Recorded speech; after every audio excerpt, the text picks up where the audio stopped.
마태복음 28장 18절을 보면 예수님께서 제자들에게 나는 하늘과 땅의 모든 권세를 받았다라고 하신 말씀이 기록되어 있는데, 권세의 의미는 무엇일까?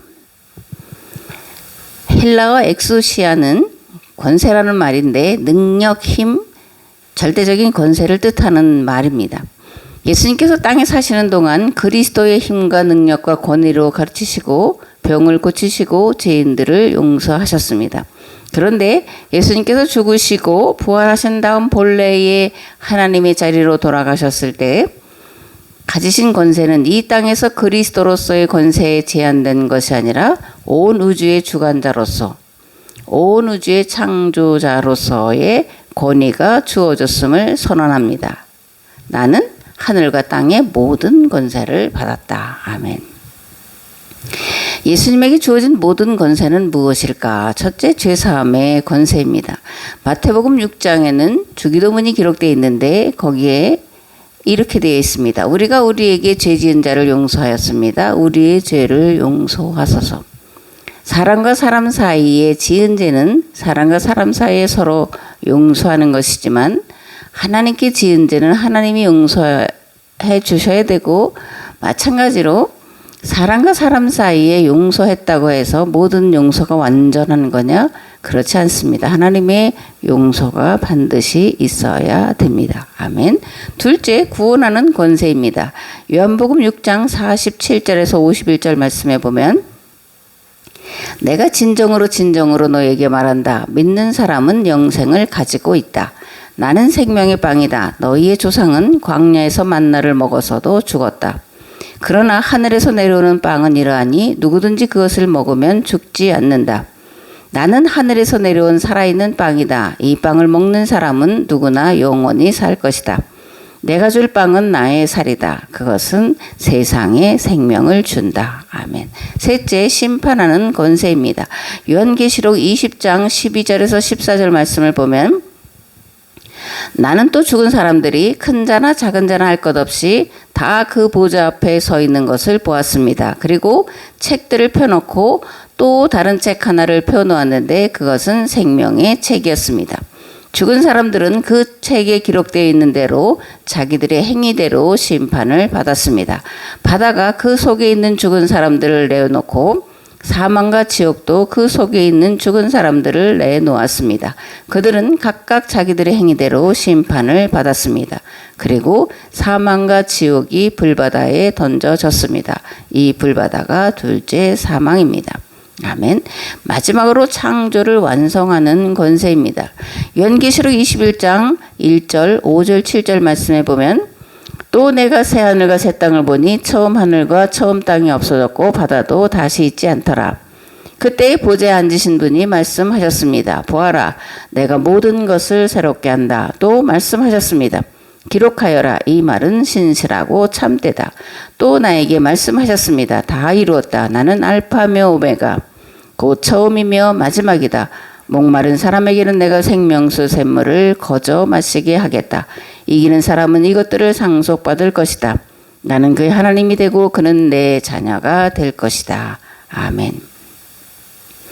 그렇다면 교회와 성도에게 주어진 권세는 무엇일까? 마태복음 16장 19절에 내가 너에게 하늘나라의 열쇠를 주겠다. 네가 무엇이든지 땅에서 매면 하늘에서도 매일 것이요 땅에서도 풀면 하늘에서도 풀릴 것이다.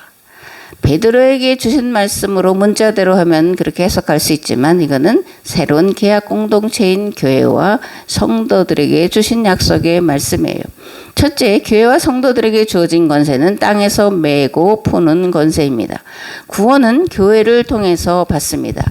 교회를 통해 구원받는다라는 말은 곧 예수 그리스도를 통해 구원받는다라는 말과 같습니다. 왜냐하면 예수 그리스도가 곧 교회의 머리시고 몸이시기 때문입니다. 마찬가지로 심판도 교회를 통해서 그리고 예수 그리스도를 통해서 받습니다. 교인 명부라는 게 있어요. 여기는 교회에 들어오고 그리고 세례받고 허입하고 한 사람들의 이름이 기록되어 있는데 이 교인 명부는 하늘나라의 호적과 같다라는 거예요.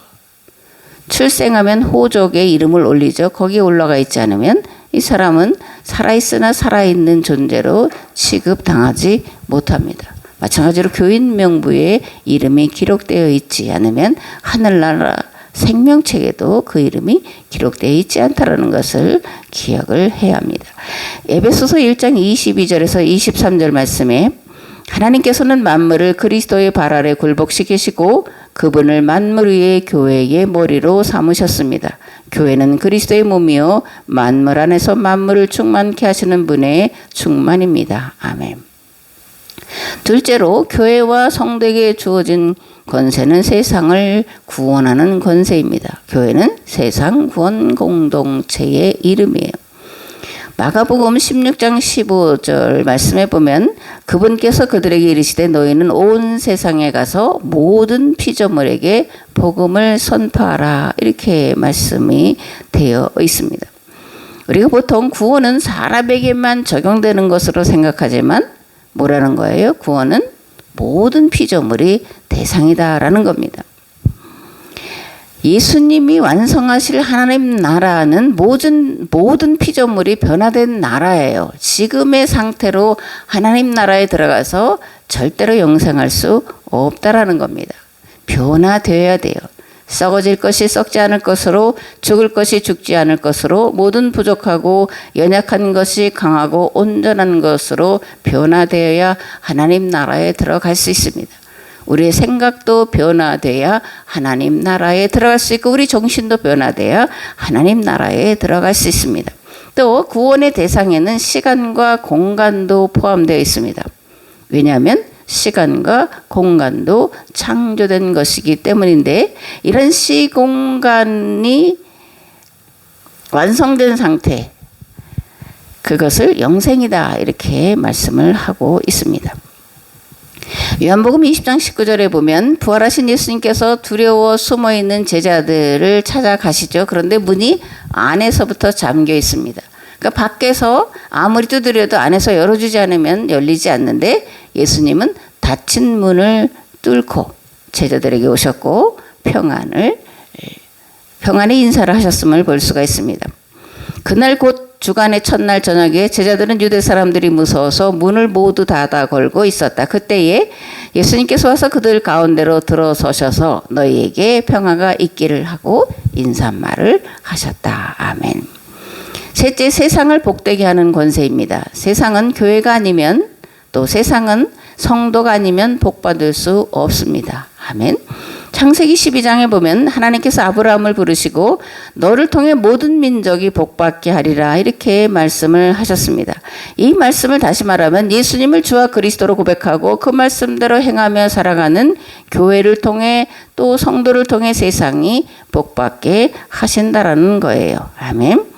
창세기 12장 1절에 3절 말씀입니다. 주님께서 아브라함에게 말씀하셨다. 너는 내가 살고 있는 땅과 내가 난 곳과 너희 아버지의 집을 떠나서 내가 보여주는 땅으로 가거라.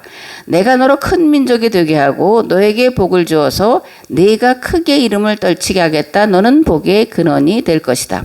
너를 축복하는 사람에게는 내가 복을 베풀고 너를 저주하는 사람에게는 내가 저주를 내릴 것이다.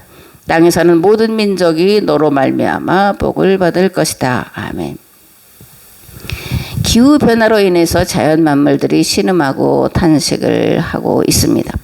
스페인, 프랑스 등 유럽은 산불로 인해서 많은 생명과 재산상의 손해를 보고 있고 일본은 지진으로 말미암아 인명과 재산의 피해가 속출하고 있습니다. 우리나라는 오늘 42도가 넘어선 곳이 있다고 합니다. 그냥 가만히 있어도 땀이 줄줄 흐르는 그런 상태인데 이 기후변화 때문에 이런 어려움을 저희들이 겪고 있죠. 또 우크라이나와 러시아는 여전히 전쟁 중이고 이란과 미국, 이스라엘과 하마스, 헤즈볼라도 여전히 전쟁 중에 있습니다. 더 심각한 것은 빈부 차이가 그 도를 넘어섰다라는 것이고 좌파가 득세하고 있다라는 거예요. 좌파가 집권하면 더 가난해진다라는 건 사실입니다. 왜냐하면 통계가 그렇게 나와 있기 때문인데 그러면 좌파가 집권하면 왜 더 가난해질까? 자유가 아니라 왜 속박당하고 인권이 말살될까? 좌파들은 입만 벌리면 평등, 자유, 인권을 부르짖는데 어떻게 정반대의 상황이 될까라는 거예요. 여기에는 좌파들이 가진 특징이 있기 때문에 그런데 첫째, 일하지 않고 배부르려 한다는 거예요. 적게 일하고 많은 수확을 얻으려 한다는 겁니다. 성경은 이에 대해 일하지 않는 자는 먹지도 말라고 말씀하십니다. 뿌린 대로 수고한 대로 거둔다라고 말씀을 하고 있습니다. 아멘. 둘째로 언어를 철저히 막아버리는 거예요.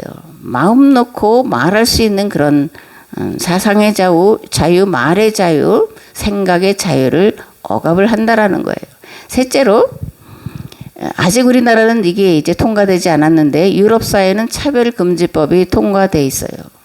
그래서 이렇게 다른 사람을 차별하는 것 같은 말을 하지 못하게 되는데 특별히 목회자들이 동성애자들이나 난민 문제에 대해서 반대 의견을 내면 그 자리에서 잡혀가는 그런 것이 유럽의 현실입니다. 이런 차별금지법의 최대 수혜자가 누구냐? 동성애자고 이슬람 난민이에요. 이슬람 난민을 무조건 받아들이지 말라 그런 얘기가 아닙니다. 이들이 가진 문제 때문에 이런 말씀을 드리는 건데 이들은 자신들을 받아준 사회의 질서를 깨뜨리고 있기 때문에 그러는 거예요. 자신들을 받아준 사회가 가지고 있는 중요한 가치와 정신을 훼손하면서 이슬람화하려고 하는 데에 문제가 심각하다는 겁니다. 그래서 이 이슬람 난민들을 많이 받아들인 이 독일이 심각한 문제를 겪고 있고 지금 스페인이 그런 어려움을 겪고 있다는 보도를 우리가 들을 수가 있습니다. 기도 중에 아말렉은 누굴까를 생각을 해봤는데 왜 뜬금없이 아말렉이냐 이제 이렇게 생각하실 수 있지만 어쨌든 제가 기도하면서 아말렉이 누굴까? 역사로 보면 기독교 박해 기간 동안에 가장 많은 순교자를 배출한 소아시아 지역의 에베소, 지금의 튀르키예죠. 튀르키예의 에베소, 그리고 지금 시리아, 근데 시리아 안디옥이에요. 가장 많이 순교를 했는데 이 지역이 지금 이슬람이 지배를 하고 있습니다. 특별히 처음 그리스도인이라는 이름을 얻은 지역이 시리아 안디옥인데 오늘날에는 ISIS라는 이슬람 근본주의자들이 지배하면서 테러를 일삼고 있습니다. 그러나 오늘날의 아말렉을 외부에서만 찾아서는 안 된다라는 것이 제 생각이에요. 내 안에 들어있는 아말렉을 찾아내고 제거해야 한다는 것이 제가 기도 중에 생각한 결론이라는 겁니다. 아멘. 그러면 내 안에 들어있는 아말렉 그 정체는 무엇일까라는 건데 하나님의 뜻과 계획에 정면으로 도전하는 거예요. 탐욕에 이끌려 살아가는 것입니다. 가치 중심, 존재 중심이 아니라 소유 중심의 삶을 살아가고자 하는 것, 이것이 내 안에 들어있는 아말렉의 정체라는 거예요. 그러나 기독교의 근본은 하나님의 법과 제도를 지켜 행하는 건강하고 행복한 가정을 세우는 데 있습니다. 하나님의 법과 제도를 지켜 행하는 교회 공동체를 통해 이 땅에 하나님 나라를 이루어 가는 데 있습니다. 그러므로 이에 반한 모든 생각과 행위는 다 아말렉이다 이렇게 생각하시고 내 안에 있는 또 이 사회 안에 있는 이런 아말렉을 제거하는 일에 최선을 다해야 할 줄을 믿습니다. 아멘. 넷째, 겉으로는 절대선으로 여기는 평등을 외치면서 그것을 실현하는 방법으로 선택하는 것이 남이 수고한 것을 빼앗아 나누려는 데 있다라는 거예요. 다섯 번째, 기득권이라고 매도하던 세력을 모략과 술수로 쫓아낸 다음에 자신들은 더 기득권을 누린다라는 겁니다. 권력은 무자비하게 쓰는 거다. 어떤 사람이 말했다고 하는데 기존의 법과 제도와 전통을 송두리째 뽑아버리고 자기들만의 세상, 자기들이 원하는 대로 법도 바꾸고 제도도 바뀌고 하는 것을 볼 수가 있는 좌파들의 특징이다라는 거예요.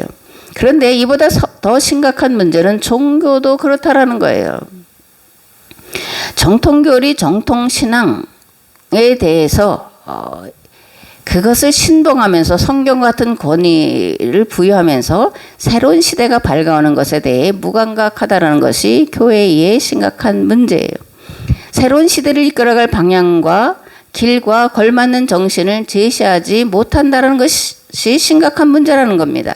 2000년 전 유대 땅에 오신 예수님은 유대교의 캐캐 묵은 전통과 정통신앙 그리고 정통교회에 대해서 세수는 세 부대에 넣어야 한다는 말씀으로 이들을 심판하셨고, 이에 대해서 사두개인과 바리새인들은 무슨 권위로 이런 일을 하냐 이렇게 도전했는데, 예수님은 두 가지의 비유로 책망을 하셨고, 그것이 오늘 함께 우리가 나눌 마태복음 21장 23절에서 46절에 기록이 되어 있습니다. 예수님께서 성전에 들어가 가르치실새 대제사장들과 백성의 장로들이 나와 이르되 내가 무슨 권위로 이런 일을 하느냐, 또 누가 이 권위를 주었느냐. 예수님께서 대답하시되 나도 한 말을 너에게 물으리니 너희가 대답하면 나도 무슨 권위로 이런 일을 하는지 이르리라. 요한의 세례가 어디로부터 왔느냐, 하늘로부터냐 사람으로부터냐. 그들이 서로 의논하여 이르되 만일 하늘로부터라 하면 어찌하여 그를 믿지 아니하였느냐 할 것이요, 만일 사람으로부터라 하면 모든 사람이 요한을 선지자로 여기니 백성이 무섭다 하여 예수님께 대답하여 이르되 우리가 알지 못하노라 하니, 예수님께서 이르시되 나도 무슨 권위로 이런 일을 하는지 너에게 이르지 아니하리라. 그러나 너희 생각에는 어떠하냐. 어떤 사람에게 두 아들이 있는데 맏아들에게 가서 이르되 예 오늘 포도원에 가서 일하라 하니 대답하여 이르되 아버지 가겠나이다 하더니 가지 아니하고, 둘째 아들에게 가서 또 그와 같이 말하니 대답하되 실소이다 하였다가 그 후에 뉘우치고 갔으니 그들 중에 누가 아버지의 뜻대로 하였느냐. 이르되 둘째 아들이니이다. 예수님께서 그들에게 이르시되 내가 진실로 너에게 이르노니 세리들과 장녀들이 너희보다 먼저 하나님의 나라에 들어가리라. 요한이 의의 도로 너희에게 왔거늘 너희는 그를 믿지 아니하였으되 세리와 장녀는 믿었으며 너희는 이것을 보고도 끝내 뉘우치지 아니하였도다. 다른 한 비유를 들으라. 한 집 주인이 포도원을 만들어 산울타리로 두르고 거기에 즙짜는 틀을 만들고 망대를 짓고 농부들에게 세로 주고 타국에 갔더니 열매 거둘 때가 가까우매 그 열매를 받으려고 자기 종들을 농부들에게 보내니, 농부들이 종들을 잡아 하나는 심히 때리고 하나는 죽이고 하나는 돌로 쳤거늘 다시 다른 종들을 처음보다 많이 보내니 그들에게도 그렇게 하였느니라. 후에 자기 아들을 보내며 이르되 그들이 내 아들은 존대하리라 하였더니 농부들이 그 아들을 보고 서로 말하되 이는 상속자니 자 죽이고 그의 유산을 차지하자 하고 이에 잡아 포도원 밖에 내쫓아 죽였느니라. 그러면 포도원 주인이 올 때에 그 농부들을 어떻게 하겠느냐. 그들이 말하되 그 악한 자들을 진멸하고 포도원은 제때에 열매를 바칠 만한 다른 농부들에게 새로 줄지니이다. 예수님께서 이르시되 너희가 성경의 건축자들이 버린 돌이 모퉁이의 머릿돌이 되었나니 이것은 주로 말미암아 된 것이요 우리 눈에 기이하도다 함을 읽어본 일이 없느냐. 그러므로 내가 너희에게 이르노니 하나님의 나라는 너희는 빼앗기고 그 나라의 열매 맺는 백성이 받으리라. 이 돌 위에 떨어지는 자는 깨지겠고 이 돌이 사람 위에 떨어지면 그를 가루로 만들어 흩으리라 하시니, 대제사장들과 바리새인들이 예수님의 비유를 듣고 자기들을 가리켜 말씀하심인 줄 알고 찾고자 하나 무리를 무서워하니 이는 그들이 예수님을 선지자로 알미었더라. 아멘. 23절에 보면 예수님께서 성전에 들어가서 말씀을 가르치시자 대제사장들과 백성의 장로들이 예수님께 나와서 내가 무슨 권위로 이런 일을 하느냐, 누가 이 권위를 내게 주었느냐 이렇게 따져 묻습니다.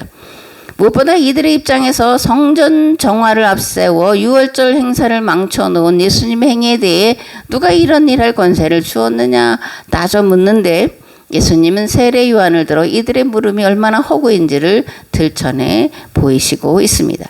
예수님께서 대제사장들과 장로들에게 물으셨습니다. 요한의 세례가 어디로부터냐, 하늘로부터냐 사람으로부터냐. 이런 질문에 대해서 허를 찔린 이들은 궁색해서 우리가 알지 못합니다 이렇게 대답을 할 수밖에 없었다라는 거예요. 아멘. 세례 요한은 예수님보다 6개월 먼저 와서 예수님이 오실 길을 예비한 자인데, 이 세례 요한이 한 일은 유대교 신앙을 개혁하는 것이었습니다. 짐승으로 드리던 속죄 제사를 죄사함의 물세례로 바꾸었고, 제사로 하나님을 섬기던 것을 말씀을 선포하는 예배로 개혁을 했습니다. 그리고 율법에 담겨있는 본래의 의미, 가난한 자 고아 과부를 돕는 일과 그리고 억압하고 탄압하는 일을 그만한 것을 하라고 가르쳤는데 누가복음 3장 7절에서 14절에 기록되어 있습니다. 요한은 자기에게 세례 받으러 오는 무리들에게 독사의 자식들아 누가 너에게 닥쳐올 진노를 피하라고 일러줬냐 회개에 알맞는 열매를 맺어라 너희 속으로 아브라함이 우리 조상이다 이렇게 말하지 말라 이렇게 아주 직격을 합니다. 그러면서 이 돌들로도 아브라함의 자손을 만드실 수 있다. 도끼가 이미 나무 뿌리에 놓여 있다. 그러므로 좋은 열매 맺지 않으면 나무마다 다 찍혀서 불 속에 던지신다. 이 말씀을 듣고 무리들이 묻습니다. 그럼 우리가 무엇을 해야 합니까? 옷두벌 가진 사람은 없는 사람에게 나눠주고 먹을 거 가진 사람도 그렇게 하라. 그러니까 세리들도 와서 묻습니다. 선생님, 우리는 무엇을 해야 하겠습니까?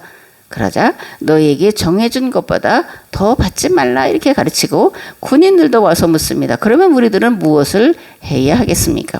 요한이 그들에게 대답하기를 아무에게도 협박하여 억지로 빼앗거나 거짓 고소를 하여 빼앗거나 속여서 빼앗지 말고 너희의 봉급으로 만족하게 여기라 이렇게 삶에서 말씀을 실천하라고 가르치고 있습니다. 아멘.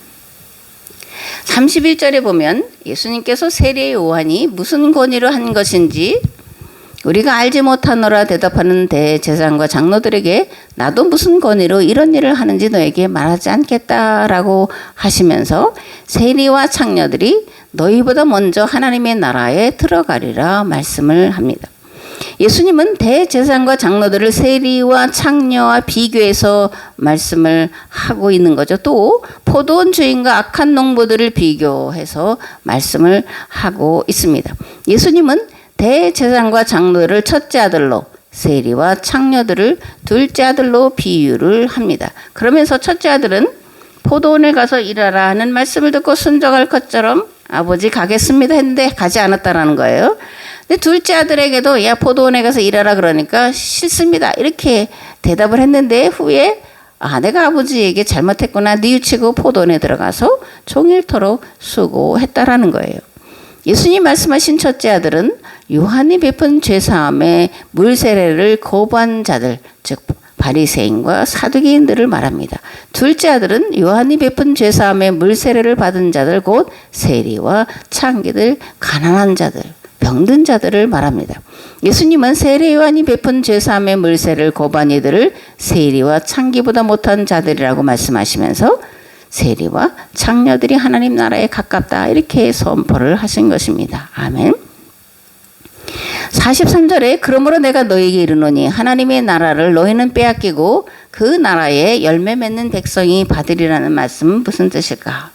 이 말씀은 포도원 주인과 악한 농부들에 대한 비유의 결론으로 하신 말씀인데 한 집주인이 포도원을 만들고 울타리를 만들고 즙자는 틀도 만들고 망대도 만들고 그리고 농부들에게 세를 주고 타국에 갔다라는 거예요. 그런데 열매를 거둘 때가 돼서 우리말로 하면 소작료를 받을 때가 돼서 종들을 보냈습니다. 그랬더니 농부들이 소작료를 주는 대신에 포도원 주인이 보낸 종들을 하나는 심히 때리고 하나는 죽이고 하나는 돌로 쳤다라는 거예요. 그 두 번째로 더 많은 종을 보냈는데 여전히 그렇게 했다라는 겁니다. 그러자 주인은 마지막으로 아들을 보내면서 내 아들은 존대하겠지 그랬더니 이번에는 농부들이 상속자니 죽이고 유산을 차지하자 하고 잡아 포도원 밖에 내쫓아 죽였다라는 거예요. 포도원 주인은 하나님이시고 아들은 예수 그리스도십니다. 아들을 죽인 종들은 대제사장 무리들과 바리새인 무리들이요 더 나아가 이스라엘 공동체를 말합니다. 하나님께서는 애굽 땅에서 종살이하던 아브라함의 후손들을 모세를 통해 이끌어내시고 시내산에서 계약을 맺으셨고 40년 동안 광야 생활을 통해 말씀대로 살아가는 훈련을 받게 한 다음에 가나안 땅에 들어가 살도록 허락을 하셨습니다. 처음에는 사사들을 통해서 이스라엘과 함께 하셨고 후에는 예언자들을 계속해서 보내셔서 시내산에서 맺은 율법과 계명을 따라 살아가도록 촉구하셨습니다. 그런데 이스라엘은 예언자들을 때리고 잡아 죽이고 돌로 쳤고 마침내는 그리스도로 오신 예수님을 십자가에 못 박아 죽이는 악행을 저지르고 말았습니다. 그렇다면 41절에 악한 자들을 진멸하고 포도원은 제때의 열매를 바칠 만한 다른 농부들에게 새로 줄지니이다 라는 말씀에 담긴 의미는 무엇일까? 첫째, 이스라엘과 맺은 계약이 파기될 것을 선언하는 말씀이에요. 둘째, 새로운 계약 공동체를 세우실 것을 약속하시는 말씀입니다. 예수님과 새로운 계약 공동체를 체결한 이들을 우리는 교회다 이렇게 부르고 있습니다. 아멘. 교회는 옛 계약 공동체 이스라엘을 대체한 새로운 계약 공동체의 이름이에요. 세상을 구원할 책임과 사명이 이스라엘에서 교회로 넘어왔다는 겁니다. 그러므로 교회는 두렵고 떨림으로 이 사명 앞에 서 있어야 합니다. 이 사명 감당하기 위해 겸허하게 모든 것을 내려놓고 하나님의 뜻에 순복해야 합니다. 만일 그렇지 않으면 이스라엘과 맺은 계약이 파기되었듯 교회와 맺은 계약 또한 파기되고 말 것입니다. 그러나 결코 그렇게 되어서는 안 됩니다. 왜냐하면 예수님이 다시 오셔서 고난 받으셔야 되고 죽으셔야 되는데 하나님이 죽으시는 사건은 유일적인 사건이지 반복되는 사건이 아니라는 거예요. 그래서 오늘날 하나님은 교회와 성도들을 오래 참고 기다려 주신다라는 것을 우리는 늘 기억을 해야 할 줄을 믿습니다. 아멘. 그러나 반드시 심판할 때가 있습니다. 오래 참으시지만 반드시 심판할 때가 있다라는 거예요. 그러므로 오래 참아주고 계시는 지금 정신 차리고 하나님께 그리고 하나님의 말씀으로 돌아가야 합니다. 그러면 긍휼과 자비가 풍성하신 하나님께서 교회를 돌아보사 하나님의 뜻을 이룰 수 있도록 도우실 줄을 믿습니다. 아멘.